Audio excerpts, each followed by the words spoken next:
as pessoas vão entrando, isto não tem porta fechada nem porta aberta, vão sentando tranquilamente nos vossos lugares. Vamos olhar nas próximas horas, nestes 2 dias, literalmente para o futuro. Vamos falar muito aqui de inovação e eu destacaria entre várias pessoas que aqui vão passar neste palco o facto de termos também aqui uma estreia mundial sobre as tendências mundiais no mundo dos negócios, da tecnologia e, por que não, do design. Mas lá chegaremos. Deixem-me só explicar rapidamente, até porque já estamos muito atrasados, o modelo destas sessões. Vamos ter aqui Innovation Talk, ou seja, pessoas que olham para o futuro, elas já estão a construir hoje o futuro. Depois teremos setor a setor, vamos olhar para os desafios de cada um dos setores, desde a energia, à forma como o Estado está a relacionar-se com a tecnologia, aos mídia, por aí fora. Vamos olhar setor a setor. Teremos também aqui, em cada segmento, histórias importantes de sucesso, ou seja, teremos aqui um cliente que encomendou uma solução e quem forneceu essa solução e como resolveram esse problema e criaram um novo negócio, uma nova oportunidade de negócio. Peço-vos já também que, se puderem, ao longo das sessões, de irem avaliando o que se vai passando neste palco através da aplicação da APDC. Vou já, sem demoras, para a nossa primeira convidada e eu tinha pensado como é que eu vou apresentá-la depois de ter lido várias coisas sobre ela. Pensei, mas há pouco, eu e ela, I'm talking about you, bad things, estivemos os dois ali a beber café e fiquei ainda mais fascinado com esta jovem, que tem 17 anos e aos 15 anos chamou a atenção do mundo dos negócios e do mundo da tecnologia. Ela que acredita que as máquinas, que a tecnologia não nos vão subjugar, mas vão, pelo contrário, ajudar-nos a fazer um mundo melhor. Ela que começou a desenvolver padrões, ou se calhar não é o termo correto, ou formas da máquina comunicar com o cérebro humano. E ela disse-me há pouco 3 coisas muito engraçadas, que não é suficiente só ser inteligente. E ela é muito inteligente. Ela diz, eu tive muita sorte porque tive 2 pais que acreditaram na educação, deram-me essa possibilidade. Nasci no Canadá e, por outro lado, sou mulher. Nasci numa altura em que uma jovem, uma mulher, pode chegar muito longe e pode fazer isto tudo. Esta jovem, que acredita que o mundo pode ser melhor através da tecnologia, chama-se Ananya Chadha. Ananya, welcome.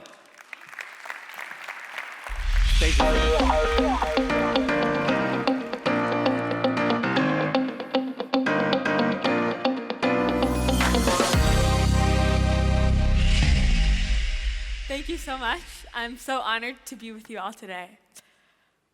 I really believe that people with a passion can change the world for the better.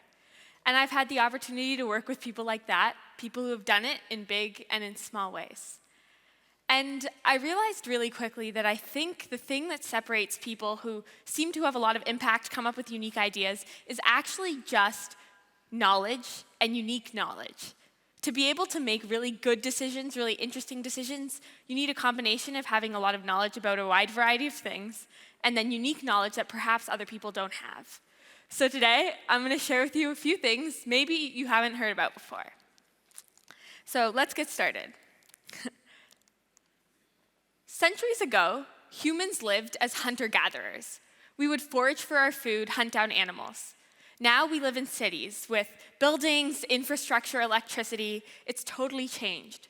We're even developing tools like machine learning, artificial intelligence, quantum computing. Machine intelligence has been increasing exponentially over time.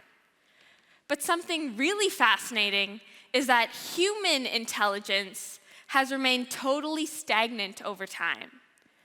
We have the same plastic brain as we did centuries ago. And a lot of really smart people like Brian Johnson and Elon Musk recognize that in this coming years, we're going to be facing some of humanity's most difficult challenges. Things like climate change, how we want to govern humanity, the rise of populism. And in order to solve these really big challenges, we're going to have to increase human intelligence, which is where brain-computer interfaces comes in. It's technology that lets you connect your brain to external machines or computers. I would like to share with you some research that's already been done in this space. There was recently a study. There was one mouse at Duke University in the United States, and they had another mouse in Brazil. The mouse in the United States had 2 buttons in front of it, and it could choose to press a sequence of buttons. The mouse had a brain chip, so the information that was sent, the information collected in the brain chip was sent over the internet directly into the brain chip of the other mouse in Brazil. So you have 2 mice connected with brain chips over the internet. So the mouse at Duke University in the US pressed buttons, and they sent that information directly into the other mouse, who was then able to press the same series of buttons. There's also been research done at UC Berkeley in the US where they've been able to detect imagined speech with implanted electrodes. So if I am just thinking the word pineapple, they know what word I'm thinking of.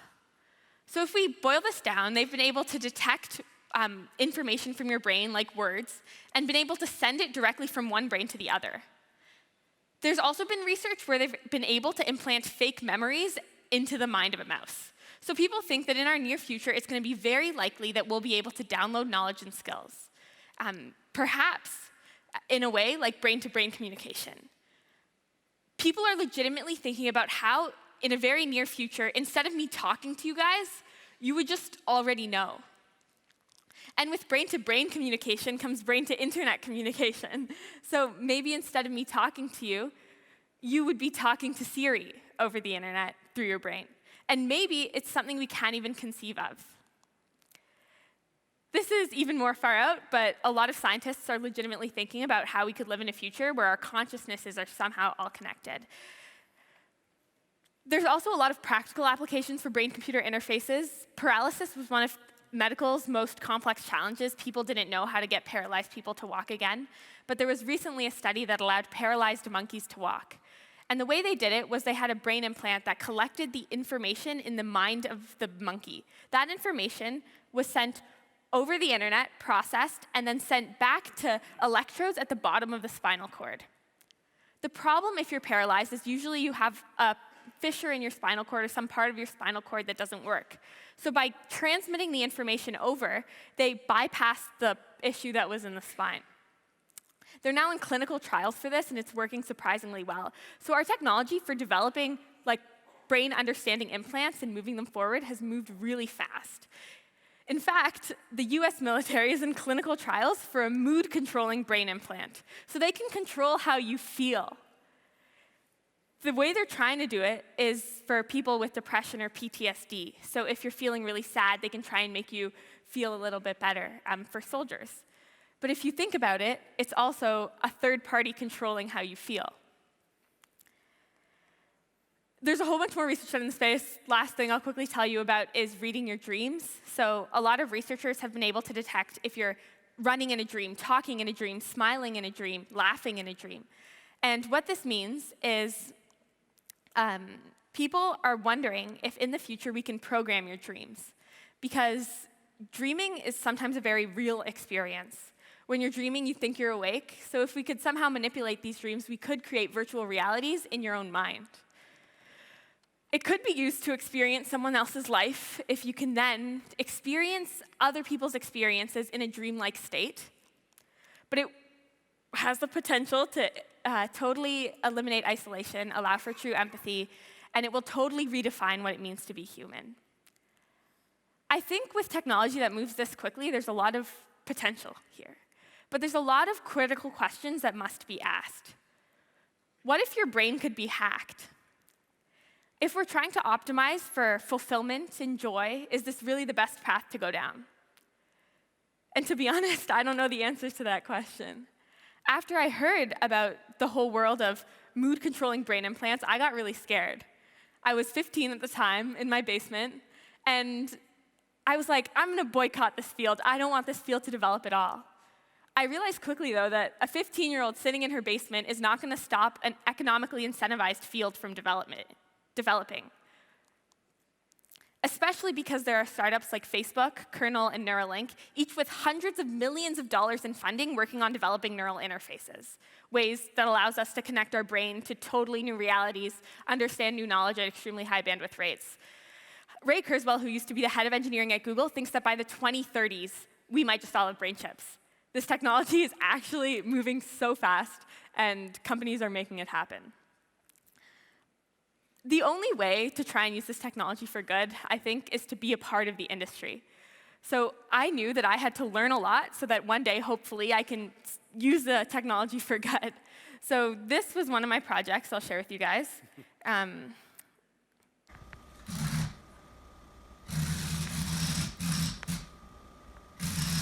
I'll stop the car in 1, 2, 3, stop. And now make the car turn. So I'll just, and now the car should stop. And now the car will run forward. And I'll make the car stop in 3, 2, 1. To give you insight into how this project worked, I taped electrodes to my forehead. And in your brain, you have lots of neurons, and these neurons fire action potentials. So your brain cells give off electrical signals. And you can read these electrical signals with electrodes on your scalp. So I was able to read my signal, get a wave. From there, you can get the component waves, so alpha waves, beta waves, theta waves, delta waves.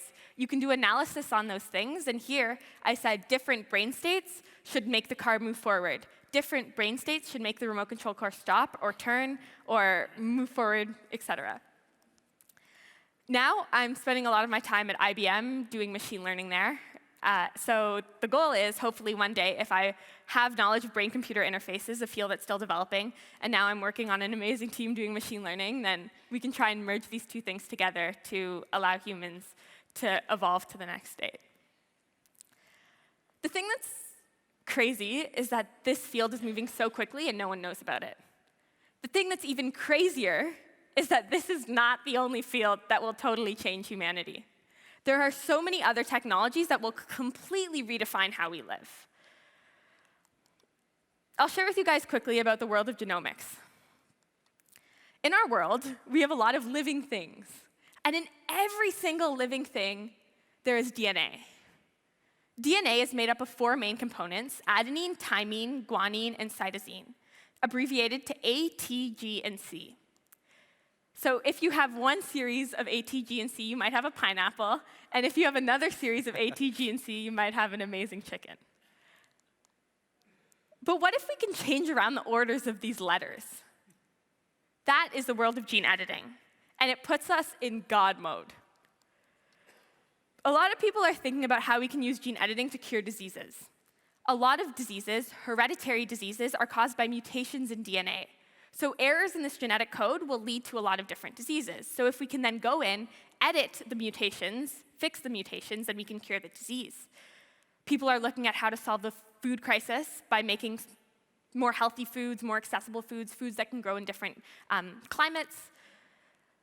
There's recently been a lot of study to try and remove the malaria out of mosquitoes, so that way mosquitoes won't spread malaria. And people are actually thinking about designer babies. This past year, a Chinese scientist actually removed the HIV gene from a human embryo. So a human baby was going to be born with HIV, and they edited out the gene of HIV. Designer babies are feasibly already here.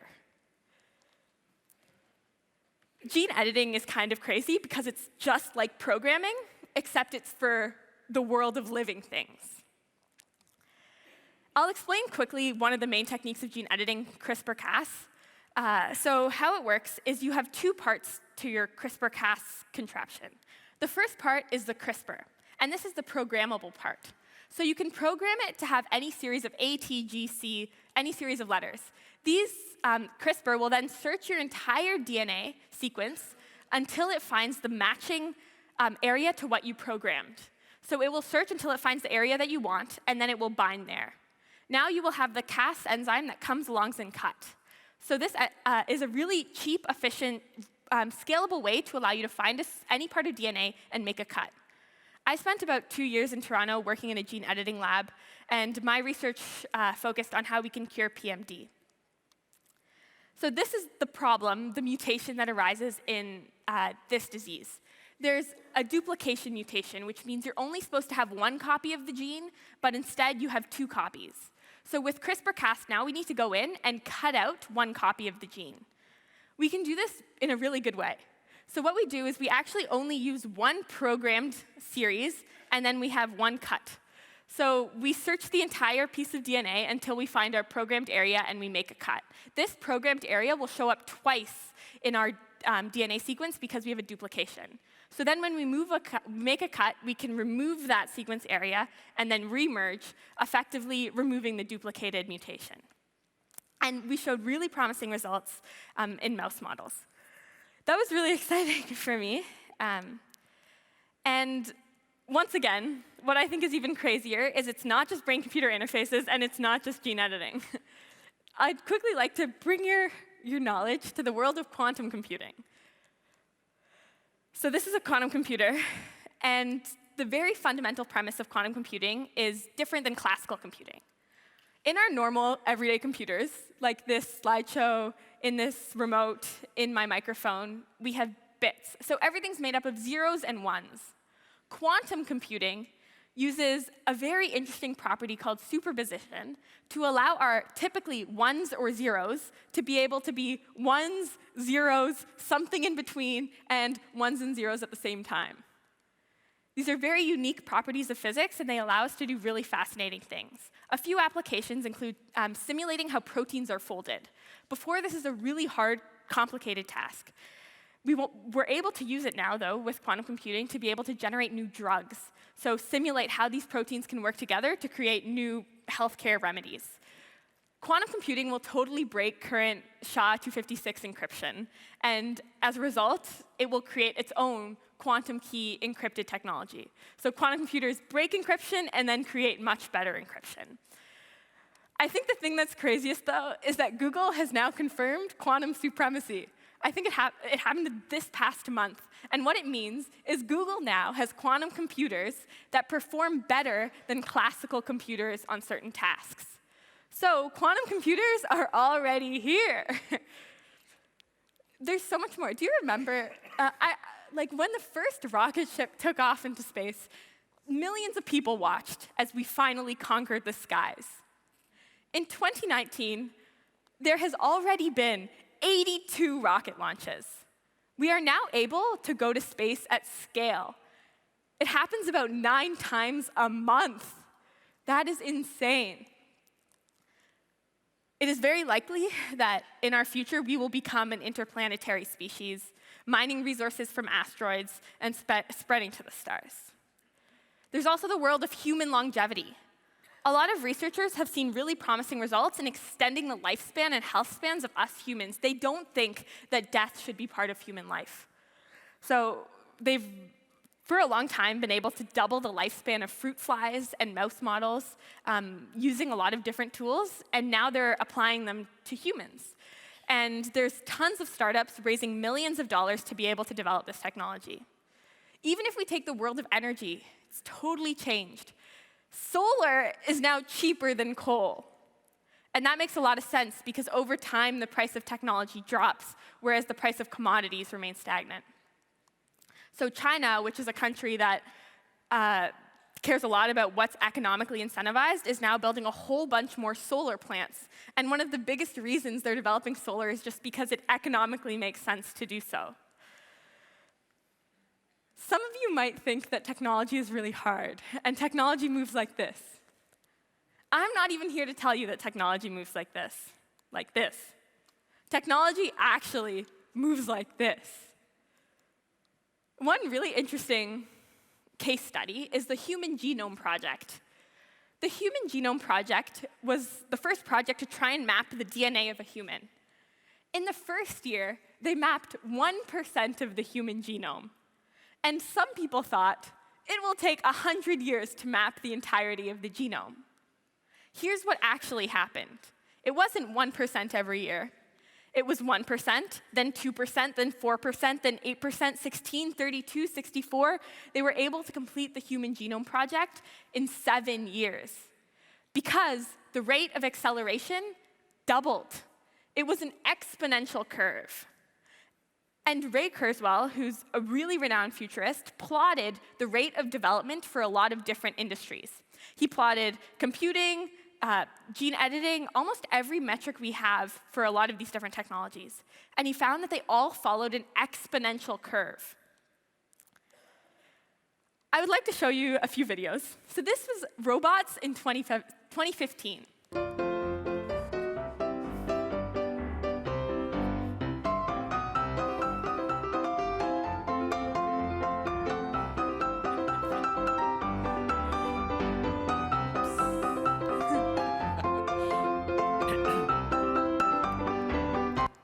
we didn't do very well. This was 2 years later.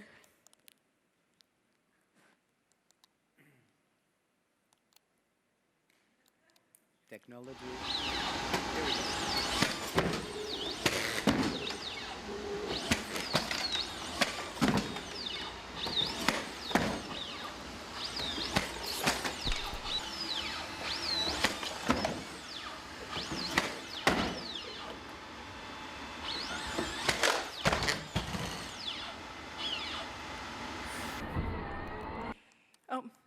Yeah, there's a replay of its cool backflip. We went from robots not being able to stand up to be able to do backflips in 2 years. These were robots in 2018.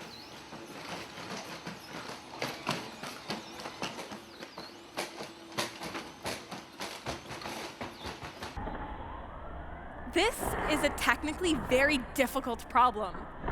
It was able to hop from one leg to the next on totally uneven terrain. Now, in 2019, robots are for sale.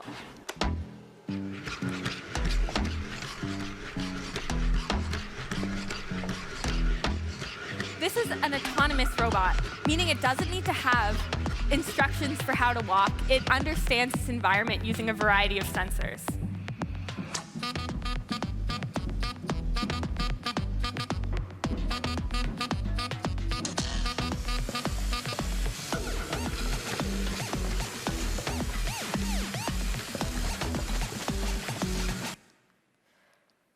The world is changing really quickly. What's happening is these technologies are developing on exponential curves. And what's even crazier is now we have a lot of different technologies developing on exponential curves. So if we look at the net development of all technology, we get a curve that might look like this. And I think that with a lot of these emerging technologies, a lot of critical questions must be asked.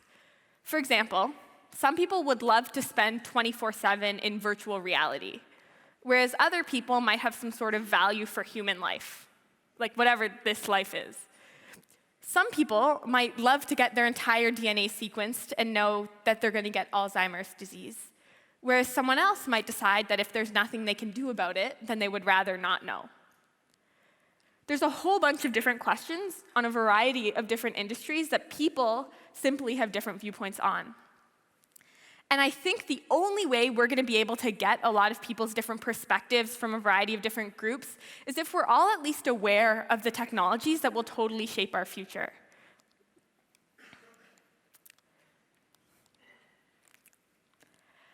Now, I challenge you all to go home or go wherever you like and learn something new every day, because that is how we're going to create the best future. However, people always tell me, they always come up to me, and they're like, it's hard to learn these things. Like, you're young, you can do it, but I'm just in my everyday life. Like, I would love to learn them, but it's not normal. And I actually want to tell you that you can learn anything.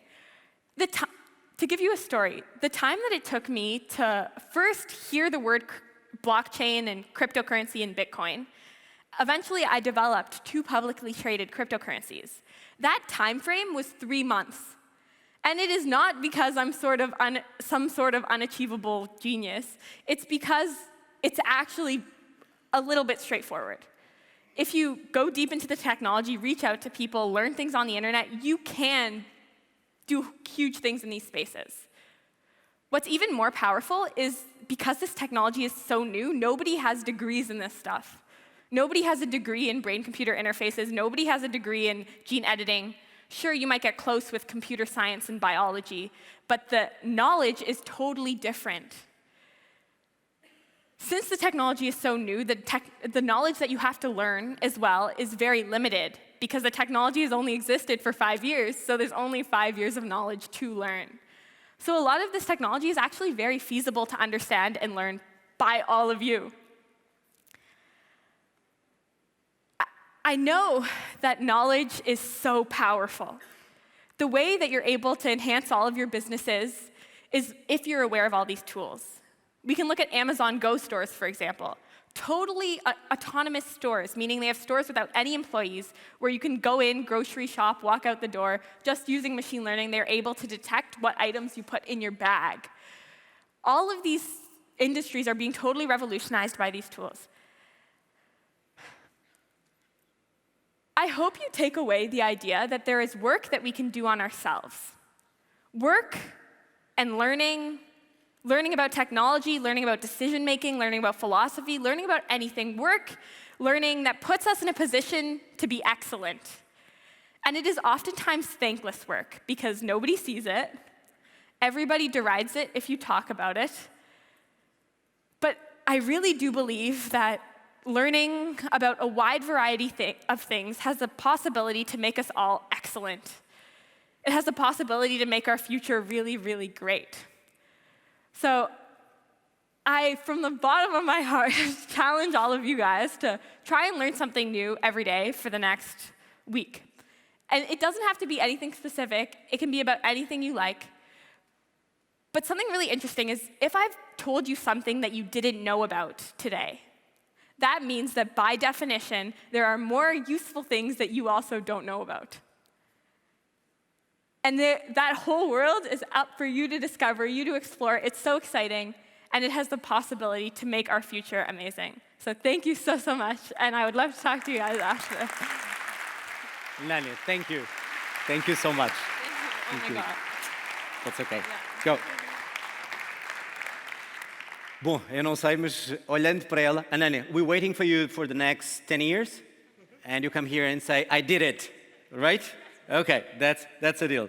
É impressionante e ao mesmo tempo assustador pensar que o que aí vem, o mundo novo, não vem aí, já cá está. E com alguém com 17 anos a dizer-nos acreditem que já cá está e o mundo vai ser melhor, nós temos mesmo que acreditar nisso.